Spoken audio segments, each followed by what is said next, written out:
ఇయాల మనం ఈ వీడియోలో తెలంగాణ స్పెషల్ బోటీ ఫ్రై చేసుకుందాం. అది కూడా మొత్తం తెలంగాణ స్టైల్లో. ముందుగా బోటీ బాగా కడిగి తీసుకోండి.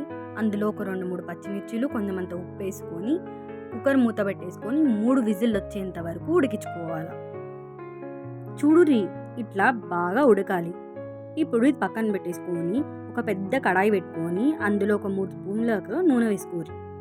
ఇప్పుడు ఈ నూనె మంచిగా కాగిన తర్వాత మీ దగ్గర ఉన్న మసాలాలన్నీ వేసేసుకొని ఒక 2-3 ఉల్లిగడ్డలు కూడా మంచిగా చిన్నగా కట్ చేసుకొని వేసుకోర్రి. ఇందులోనే ఒక 2 రెమ్మలంత కరివేపాకు కూడా వేసుకొని బాగా కలుపుకోర్రి.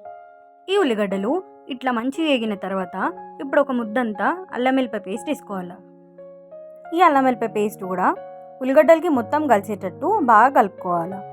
ఇప్పుడు ఇదంతా కలిసిన తర్వాత ఒక స్పూన్ అంతా పసుపు వేసుకొని ఇది కూడా బాగా కలుపుకోవాలి. ఇప్పుడు ఇందులోకి మనం ముందుగా ఉడికించిన బోటి కూడా మొత్తం ఇందులో వేసుకోవాలి. ఉల్లిగడ్డలోకి బోటి మొత్తం వేసుకున్న తర్వాత బాగా కలుపుకోవాలి. ఇప్పుడు ముందుగా ఒక 7-8 పచ్చిమిర్చిల వరకు మెత్తని పేస్ట్లా చేసుకొని ఈ బోటిలోకి వేసుకొని బాగా కలుపుకోవాలి.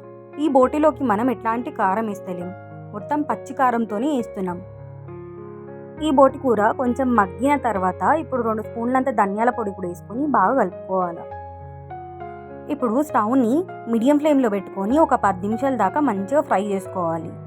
ఇప్పుడు లాస్ట్కి కొత్తిమీర కాడలతో సహా వేసుకొని కొత్తిమీర కూడా మొత్తం కలిసేంత వరకు కలుపుకొని హై ఫ్లేమ్లో ఒక 2 నిమిషాల వరకు పెట్టుకొని బాగా కలుపుకోవాలి.